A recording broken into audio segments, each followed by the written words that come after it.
serie y lo he titulado así: Pilas con la palabra. ¿Cómo es? Pilas con la palabra.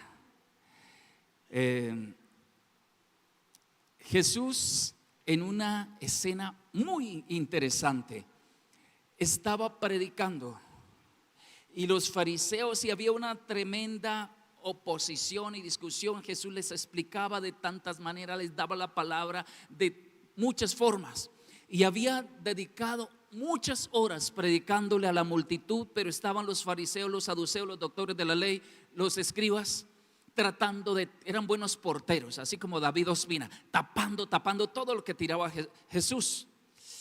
Jesús, ya hastiado de ellos, de repente llegó una mujer.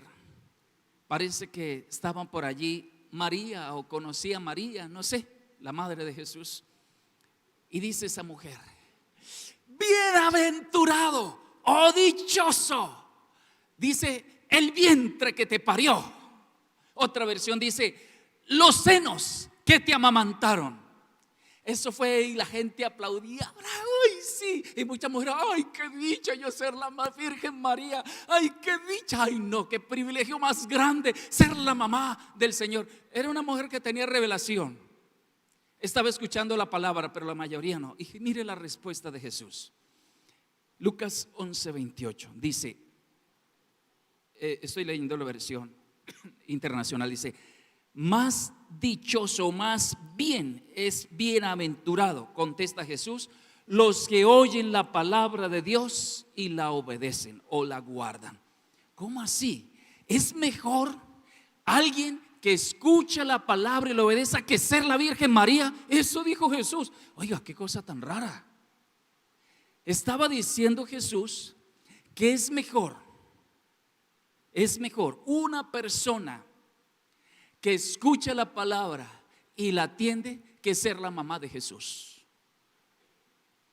Eso resulta como un poco ofensivo para cierto grupo, pero resulta que Jesús está dando una relevancia. ¿Qué es en sí? ¿Qué es más importante en la vida? No tanto un lugar, no una posición, no el cargo que tengas, sino lo que hagas en tu vida diaria. Y vamos a ir avanzando. Jesús, allá en Juan 6, dio un discurso también bastante largo.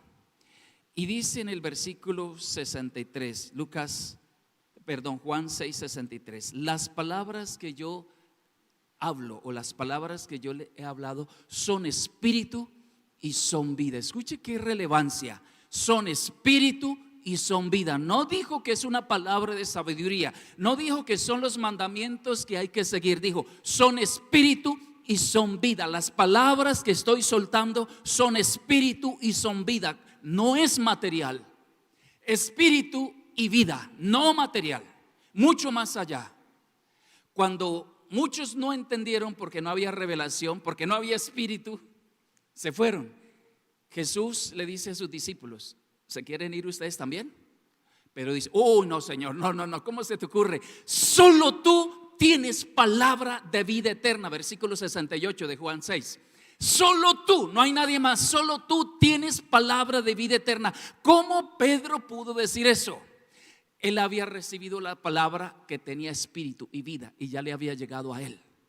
Y algo pasó en Pedro, que tuvo revelación. Dijo: solo tú tienes palabra de vida eterna. Vida eterna, ya no era vida eterna, es decir, esta es la garantía para tener la vida eterna, la palabra. Tuvo revelación Pedro. ¿Y cómo tuvo revelación Pedro? Porque la palabra le llegó.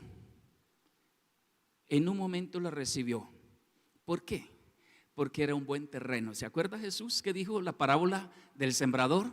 El sembrador salió a sembrar y tiró la semilla, y una parte cayó en el camino y las aves se la comieron. Otra parte cayó en pedregales y cuando salió el sol se secó. Otra parte cayó entre espinos y cuando crecieron los espinos la ahogaron. Y otra parte cayó en buena tierra y produjo fruto. Y la traducción, o más bien en la interpretación o la explicación que hace Jesús, dice que la semilla es la palabra y que el terreno es el corazón del hombre. Y de acuerdo a lo que sea su corazón, va a pasar con la semilla. Así que Pedro era un buen terreno. ¿Y en qué consiste tener un buen terreno? Que tenga agüita, que esté disponible, que esté preparado para recibir la palabra y allí dé fruto. Es decir, que no siempre la palabra va a dar fruto en todo el que la oye. Es decir, que esta noche hay un grupo de personas aquí. Algunos pueden ser buen terrenos, otros pueden ser no buen terreno, para no enredarme con más cosas. Puede ser no buen terreno. Es decir, que en algunos puede dar fruto, en otros puede no dar fruto. La revelación depende del tipo de terreno y de la disposición que tenga al llegarle la semilla a su corazón. Entonces vamos a iniciar. Esta es la introducción solamente. Vamos a iniciar. Cuando digo pilas con la palabra, ¿qué entiende usted? A ver, alguien que me ayude. Cuando digo pilas con la palabra, alguien que diga algo. Alerta, ¿cómo dices, Fabián? No la deseche. Otra, atento. En la jugada. Está bien. Pare orejas. ¿Le duele el diente? ¿Cómo dijo? Pendiente, pendiente, qué pena. Bueno, es que acá no se escucha con el tapabocas. Bueno, entonces voy a mencionarle, hay muchas cosas aquí, pero voy a mencionarle 3. Porque hay que estar pilas con la palabra. Número 1, es una semilla que hay que cuidar. Una semilla que hay que cuidar. De esa semilla dependerá el futuro suyo, de su familia y de mucha gente que lo va a ver, que lo va a escuchar y que posiblemente le va a imitar. Porque es una semilla, por eso pilas, es una semilla que más que una semilla es un tesoro muy valioso, que si no se cuida bien va a haber problema. Vamos a ir entonces a Santiago capítulo 1. Voy a leer la versión Nueva Biblia Viva. Versículo 21. Santiago 1, versículo 21. Ahí está. Dice así: por eso despójense de toda suciedad y de la maldad que tanto abunda. Escuche bien. Por eso despójense de toda suciedad y de la maldad que tanto abunda. De esa manera podrán recibir con humildad la palabra sembrada en ustedes. Esta palabra tiene poder para salvarles la vida. ¿Escucharon? Dice que hay que limpiar lo que hay alrededor, lo que está en nosotros, porque alguien puso una semilla que se llama ¿cómo? La palabra. Esa palabra fue sembrada. La versión Nueva Traducción Viviente dice: la palabra que Dios ha sembrado en sus corazones. ¿Alguno de ustedes algún día recibió una palabra, le predicaron, recibió una palabra para recibir a Cristo? Levanten la mano. Que ha recibido alguna palabra en toda, no me la baje, alguna palabra en toda su vida que le impactó, que dijo: esto es verdad. Levante la mano. Ok, ¿sabe quién puso esa palabra? Dios. ¿Y qué fue lo que hizo Dios? Plantó una semilla en tu vida. Así como dice Jesús que el sembrador es Jesús, y salió a sembrar y tiró la semilla y puso una semilla, posiblemente varias semillas en ti. Pero dice aquí que hay que limpiar, hay que despojarse de toda suciedad y de la maldad que tanto abunda. Estamos en un mundo de mentira, de engaño, de maldad, donde el príncipe de este mundo, que se llama Satanás, está actuando y está gobernando. Dios no gobierna la tierra. No es una herejía, es una verdad. Jesús dijo: yo me voy, no tengo nada que ver. Los dejo a ustedes como ovejas en medio de lobos. Pero crean y sigan la palabra. Así y sigan el camino, dijo Jesús. Ahora, en un mundo tan lleno de inmundicia, de pecado, de maldad, donde estamos, donde hay mentiras, donde todos los sistemas son anticristo, donde constantemente somos bombardeados por tanta inmundicia por todos los medios. Eso es lo que está diciendo: limpiémonos, porque nos pasa como aquel terreno que donde se puso la palabra y era lleno de espinos. ¿Y qué dice Jesús en Marcos acerca de la interpretación o la explicación de eso? Dice que los espinos son los afanes de este mundo que ahogan la palabra. Por eso dice: limpie, corte los espinos, trate de limpiar lo que hay, porque si no lo hace, la palabra no va a dar fruto. Está advirtiendo. Y todo ese capítulo es impresionante. Yo dije: ¿cómo hago? Yo quisiera predicar todo esto. Dice: porque esa palabra que fue sembrada, ¿qué va a pasar? Se lo digo de una manera sencilla. La palabra que has recibido el día que te convertiste, el día que fuiste a un encuentro, el día que te arrepentiste, te diste cuenta que estabas mal, que estabas en pecado, que necesitabas a Jesús y que Jesús te amaba y te perdonaba. Con esa palabra es un verdadero tesoro para salvar tu vida. Y hay otras palabras que posiblemente te va a dar el Señor en el devocional y no lo recibiste. O palabras que iban a recibir en una prédica, en una administración, y no las recibiste. Eran las palabras que te iban a salvar en cada día de tu vida y que iban a garantizar tu bendición, tu éxito hasta el día que el Señor venga. Esa palabra, préstele atención. O palabras que ya te olvidaste, u órdenes que te dieron, retén esa palabra. Pero los afanes, las tantas cosas de este mundo nos olvidamos. ¿Y sabe qué pasa? Por eso hay muchas cosas que se nos van de las manos. Por eso mantenemos patinando, mantenemos afanados, preocupados, y no sé qué me pasa si yo voy a la iglesia, no sé, y empiezas a ver defectos, empiezas a ver defectos en los líderes, en la iglesia. No, hay un problema, es que no hemos cuidado la semilla que el Señor sembró y está creciendo la maleza. Está creciendo monte, está ahogando, la semilla no ha podido dar fruto. Si un campesino va a sembrar en un rastrojero, ¿le da fruto? No, porque primero tiene que desherbar, tiene que cortar la maleza. Y aquí nos está invitando: hay que limpiar. Hágame un favor, dele una sacudita a su vecino. Tienes que limpiar si quieres dar fruto. Tienes que limpiar la suciedad, la maleza que está creciendo. Los espinos. Cuando hay un corazón lleno de amarguras, corazón lleno de odio, de resentimiento, pegado a tantos vicios, mire, la palabra no llega. Y se aburre, le da sueño. Ay, yo no entiendo eso, es que yo no entiendo la Biblia. No, es que a mí se me olvida. Pastor, es que yo tengo mala memoria. Mentiras. Dios sería injusto si me hace a mí con buena memoria y usted con mala memoria. No es cierto. El asunto es la maleza. Son los espinos que están ahogando la palabra. Amén. Amén. Como decía un amigo: mentiroso. Bueno, ustedes no. Eso era un amigo que decía a otro grupo por allá. Bueno, la segunda cosa que hay que prestarle pilas con ello. ¿Por qué?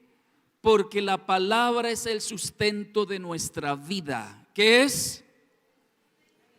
Lo primero es que es una semilla valiosa que hay que cuidar. Lo segundo, es el único sustento de nuestra vida. Y vamos a ir al texto.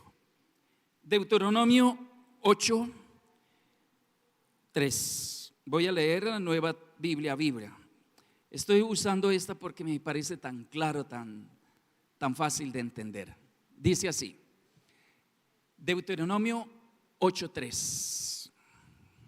Sí, el Señor te humilló dejándote pasar hambre y luego te dio a comer maná, alimento que no conocías ni tus antepasados, tú ni tus antepasados. Él lo hizo. Escuche esto. ¿Para qué Dios los hizo aguantar hambre y les dio maná? Él lo hizo para que comprendieras que no solo de pan vivirá el hombre, sino de toda palabra que sale de la boca de Dios. Escuche, cada acontecimiento, cada detalle que aparece registrado en la Biblia tiene una intención. Tiene intención. ¿Por qué apareció el maná? ¿Por qué los dejó aguantar hambre tanto tiempo y ellos agonizando y gritando? ¿Dios quería torturarlos? No, quería marcar en ellos algo. Que no solo de pan vive el hombre, sino de la palabra de Dios. ¿Y qué significaba eso? El maná, recuerda que era el maná, que ellos no sabían qué era y que aparecía cada cuánto. Todos los días. ¿A qué horas? En la madrugada. Y si ellos recogían bastante para guardar para el otro día, ¿servía? No, le caían gusanos. Había que tomarla todos los días en la mañana. En la madrugada caía. Entonces, acuérdense que Jesús, el Señor está diciendo, para que aprendan que no solo de pan vive el hombre, sino de la palabra que sale de toda palabra que sale de la boca de Dios. Es decir, el maná representaba entonces ¿qué? La palabra. Y que había que buscarla todos los días, que viniera de Dios fresquita, no se podía guardar. Y Jesús luego dice que Él es el pan vivo que descendió del cielo. Dice, pero Moisés nos dio una señal y era el maná. Y le dice Jesús, Moisés no les dio el verdadero pan. Ellos comieron y murieron de todas maneras y volvieron a tener hambre. Yo soy el pan vivo que descendió del cielo. El que de mí coma no volverá a tener hambre ni sed jamás. Yo soy el maná, yo soy el pan vivo que descendió del cielo. Y escuche. Cuando leemos Juan 1:1 dice, en el principio era el verbo, la palabra. En versiones modernas dice, en el principio era la palabra. Y la palabra estaba con Dios. Y la palabra era Dios. Todo lo que fue hecho por la palabra. Todo lo que existe fue hecho por la palabra. ¿Quién es la palabra? Jesús, el verbo Jesús. Es decir, estaba en el comienzo Jesús. Está diciendo Jesús, yo soy la palabra. Yo soy el maná. Aquí está diciendo algo tremendo, poderosísimo. Que era necesario que ellos entendieran que la única manera de vivir era de lo que saliera de Dios. ¿Y qué salía de Dios? El Hijo Jesucristo es la palabra. Él es la palabra encarnada. Y Él dice, cómanme. Y eso ofendió a la gente. Entonces, Jesús es la palabra, es el maná. Por eso estamos diciendo que es el sustento de nuestra vida. Ahora, ¿lo buscaban? ¿Cada cuánto había que buscarlo?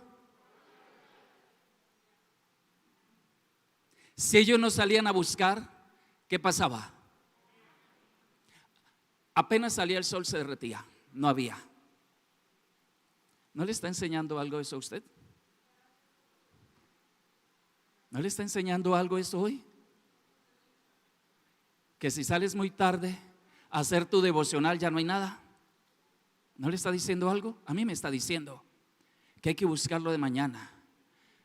¿Acaso no dice la palabra eso? De madrugada te buscaré. Jesús es primicia, el Señor es la primicia. Antes de hacer cualquier cosa, antes de mirar el WhatsApp y todas las redes sociales, hay que buscar el maná. Hay que buscar ¿a quién? A Jesús. ¿Y qué hay que hacer con ello? Comerlo. Pregúntele a su vecino algo así grotesco. ¿Ya te comiste a Jesús?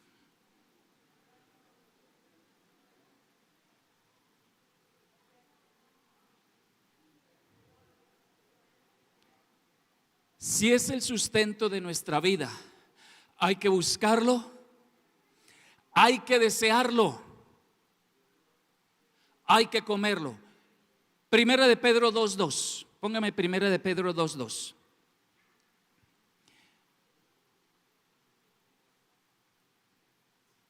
Yo lo tengo. Deseen como niños recién nacidos la leche de la palabra no adulterada, para que por ella crezcan para salvación. Deseen como niños.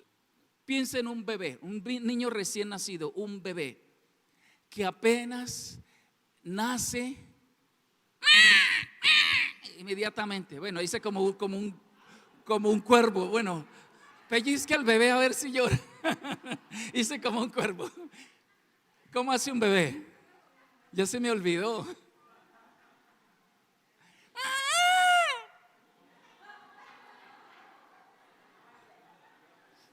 Mire, ¿y qué hace la mamá cuando el niño está llorando? Le dice, le pone la pucheca. ¿Sabe que entiende? Un niño desea, no hay otra cosa, ese es el único lenguaje, llorar, y lo desea. Y se puede quedar el tiempo que sea allí, porque esa es la conexión con su madre, desea. ¿Y qué pasa cuando el niño come normalmente? Que comen como cada 2 horas, ¿cierto? Es lo normal, mamás, cada 2 horas. Y en la noche hay que trasnocharse también para darle comida. ¿Qué pasa? A los 8 días ya está grande, y uno ve, y ya tan gordito y tan grande, está creciendo. Aquí dice, deseen como niños recién nacidos de la leche de la palabra. ¿Cuál es la leche? La palabra, no adulterada.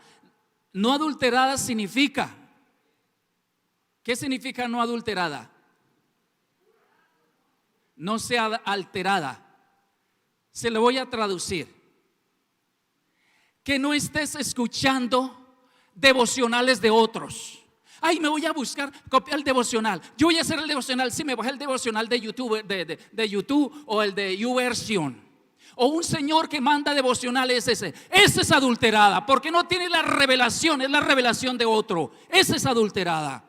No, yo voy a buscar una prédica de YouTube de un pastor por allá. No, Señor, tienes tú mismo que ir a buscar el maná que sale de la boca y la mano de Dios. No busques adulterada. ¿Estás escuchando? Por eso hay gente que no crece, porque tiene la revelación de otro, no la revelación que Dios le está dando. Se cachetean las devocionales, se cachetean la revelación de otro. Tienes que buscarla tú mismo. Cada hombre, cada mujer en Israel tenía que ir a buscar y amontonar y llevarlo. No valía que otro lo llevara. Eso es una revelación. Palabra no adulterada. ¿Para qué? Para que puedas crecer. Usted se ha preguntado, hay gente que dice, ay, yo me siento estancado. Yo no sé, el pastor no ministra. Líder, me tocó un líder que no me da buen pasto, buena comida. ¿Será él? ¿Quién es la responsabilidad de comer? ¿Será del líder? Que mi hijo abra la boquita y yo le voy a echar. Aquí dice, no dice, a ver, aquí dice que deseen como niños la leche no adulterada. No dice que tienen que ser niños bebiendo tetero. Ya tenemos que estar grandecitos y tenemos que comer el maná, no leche. Hágame un favor, dígale a su vecino, no tienes que tomar leche, desearlo como niño, pero no tienes que estar tomando leche. Ya estás grandecito. Es la palabra de verdad. Mire, yo no sé si esto usted lo está recibiendo, si es un buen terreno. Y me pongo aquí el fuego. Usted no puede conformarse con lo que yo le estoy predicando. Esto es un instructivo, pero es su responsabilidad de ir a buscar el maná. Es su responsabilidad de cuidar esa semilla, de limpiar. Es su responsabilidad de desear, de buscar. Dice Juan 6, 54 y 56. Mi carne es verdadera comida. Quien come mi carne tendrá vida eterna. Es su responsabilidad. Y permítame, me detengo un momentico para tratar de explicar, no sé si logre explicarlo.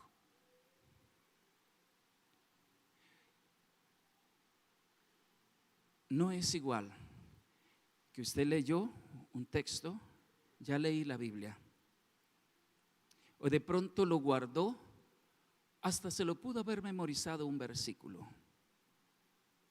y ya le leyó la palabra al Señor, ya leyó, ya leí o la escuché. No, yo voy en el carro y la voy escuchando, como está la Biblia en audio, yo la voy escuchando, sí, ya hice mi devocional, o leyó o alguien que escribió, le mandó por WhatsApp y ya, ay, qué bueno, devocionó una palabra poderosa y ya. Mire, eso no es comer. Si usted se va a comer un huevo, primero el huevo está preparado, luego hay que quebrarle la cáscara, lo partes. A veces el huevo puede ser que tenga un pollito por dentro y tú tienes que cambiar ese huevo, o no sé si se te lo comes, yo no sé si comes un huevo con un pollo dentro. Uno examina y toma su tiempo y come. El Señor dice comer. Tienes que digerir, tienes que detenerte, desconectarte de todo. Y no es escuchar así como un cumplido, eso es religión, eso es religiosidad. Tienes que detenerte y antes de leer, préstele atención, que el Señor dijo es espíritu y es vida. Antes de leer, Espíritu Santo, revélame la palabra, dispongo mi corazón, mi vida. Por eso hay que cerrar la puerta.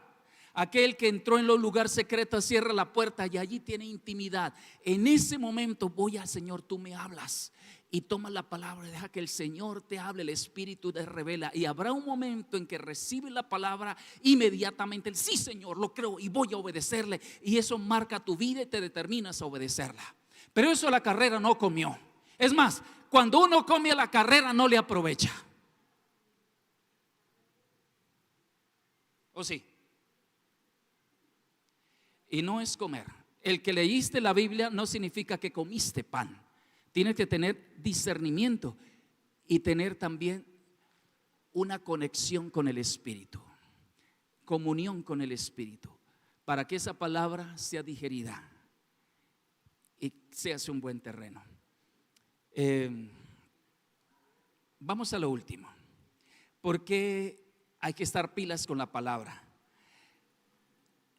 Este punto no sé cómo lo vaya a tomar usted, pero yo lo voy a decir así. Es la fórmula del nuevo nacimiento. ¿Por qué hay que estar pilas? Porque es una fórmula. La fórmula a veces son de dos compuestos, o son varios compuestos, o es una receta, una mezcla que lleva a un resultado. Y aquí le estoy diciendo la fórmula y vamos a leer para que podamos identificar qué es fórmula. Juan 3:5. Seguimos con la versión Nueva Biblia Viva. Respondió Jesús: de cierto os digo, bueno, esa es la del 60, ¿cierto? Que el que no naciere de agua y del Espíritu no puede entrar en el reino de Dios. Escuche, le está diciendo a Nicodemo: el que no naciere de agua y del Espíritu. Algunos dicen es el bautismo. El bautismo no salva. Es cuando nacimos en el bebé, ahí estábamos en el vientre, era pura agua. No está hablando de salvar, entonces todos los niños fueran salvos y ya somos salvos, de siempre salvos porque nacimos en agua. Agua y del Espíritu. Requisito para nacer de nuevo, para una nueva vida, un nuevo nacimiento. Cuando nos quedamos en el texto forzándolo, uno no lo entiende. Principio bíblico de interpretación. Eso se llama principio de hermenéutica. ¿Qué es hermenéutica? La ciencia de interpretación de la Biblia. ¿Qué es? Consiste que la palabra se responde por la palabra. Si usted no entiende un texto en su contexto, busque otro texto que hable el mismo tema, porque la Biblia está conectada. Se llaman hilos de oro. Desde el Génesis hasta el Apocalipsis hay una línea, conexiones de los mismos temas conectados para que uno lo pueda entender. Y vamos a ir a otro texto. Dice Efesios 5:26. Ahí están los hilos de oro. Dice Jesús hablando de la iglesia, dice: para hacerla santa, y la purificó lavándola con agua por medio de la palabra. ¿La cogió? ¿Cómo santificó Jesús la iglesia? Lavándola con agua. ¿Cuál agua? ¿Cuál agua? La palabra. Entonces lo que está diciendo Jesús a Nicodemo: el que no naciere de la palabra y del Espíritu no puede entrar en el reino de Dios. La palabra allí es agua. ¿Por qué? Porque él dijo que es vida. La palabra es vida, el agua es vida. En este caso está acudiendo a la palabra como la que limpia. Incluso Jesús dijo allá en Juan 15:3: vosotros estáis limpios por la palabra limpia, como el agua limpia. Para uno lavar la ropa, lavarse a sí mismo, requiere el agua. La palabra es como el agua, lo que está diciendo, nacer de la palabra. Y miremos Pedro 1:23, primera de Pedro 1:23. Es el mismo concepto, el mismo hilo de oro. Pues ustedes han nacido de nuevo. Mire lo que dice: ustedes han nacido de nuevo, no de padres mortales, sino de la palabra de Dios que vive y permanece. Lo que está diciendo entonces Jesús a Nicodemo: la única manera para un nuevo nacimiento, para un nuevo comienzo, es que nazcas de la palabra. ¿Y qué significa eso? Que cuando Dios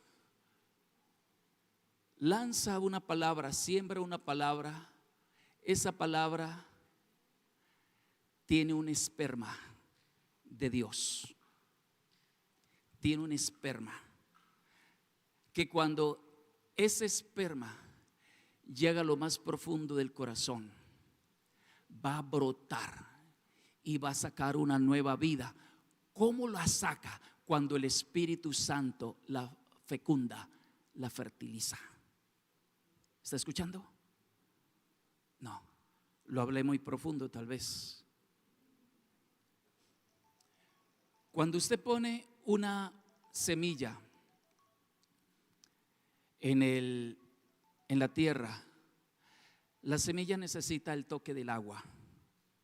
Cuando la semilla es mojada por el agua, ella se infla y nace una nueva planta. Nicodemo acudió a Jesús con conceptos religiosos intelectuales. Quería discutir de tú a tú con Jesús, como era un maestro.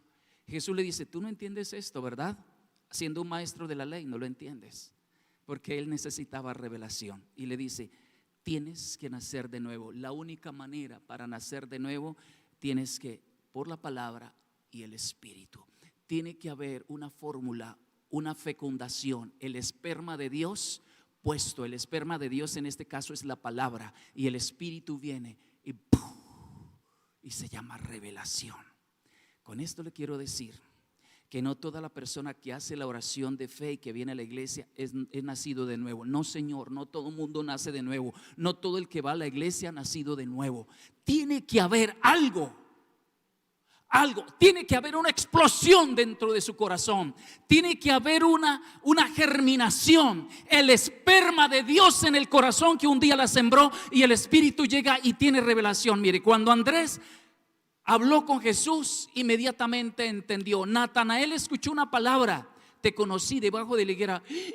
Señor, tú eres el Hijo de Dios, el Rey de Israel. ¿Qué pasó allí?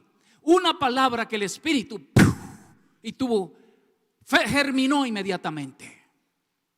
¿Cómo es que Pablo, siendo un asesino, perseguidor de la iglesia, cómo es que se convierte de esa manera?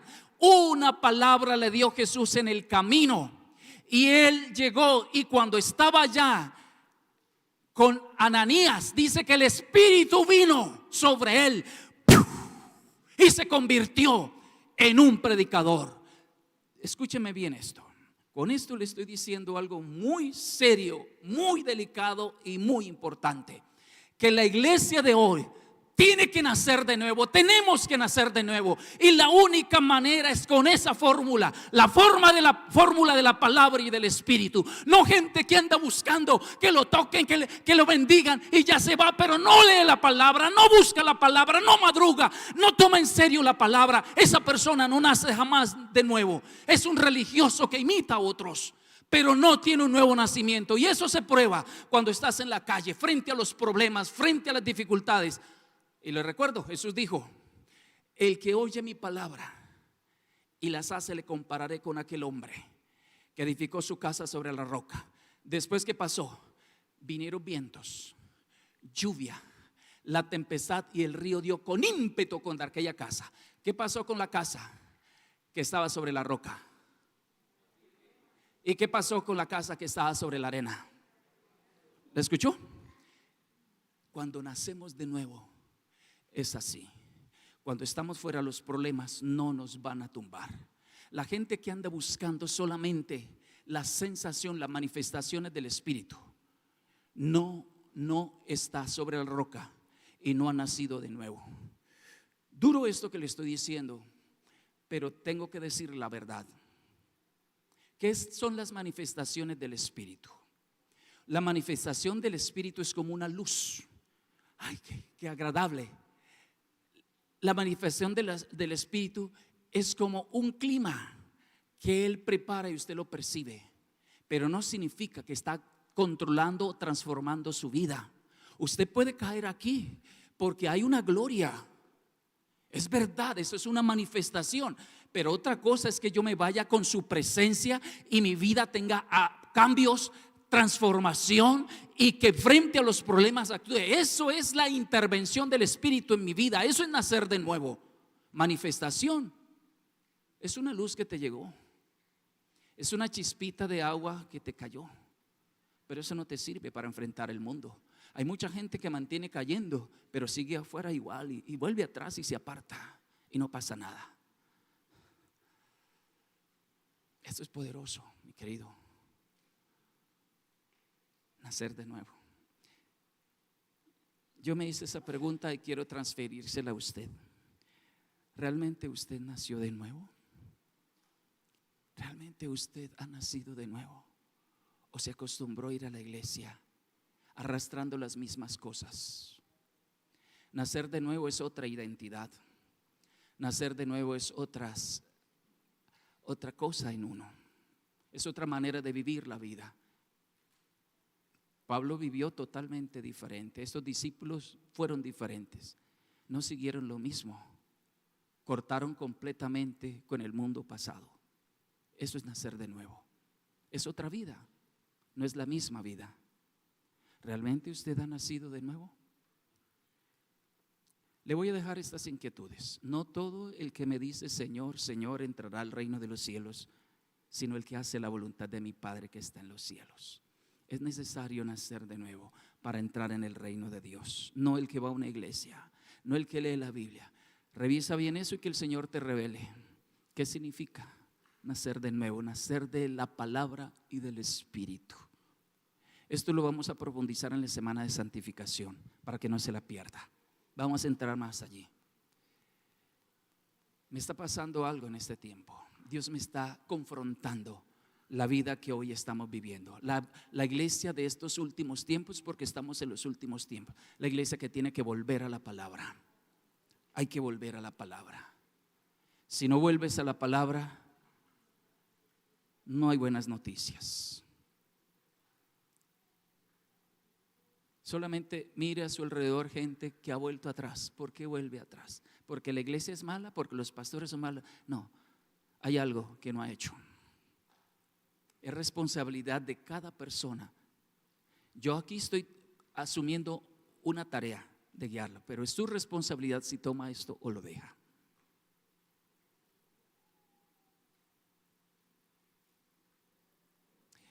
Los veo muy preocupados. Colóquese en pie, por favor.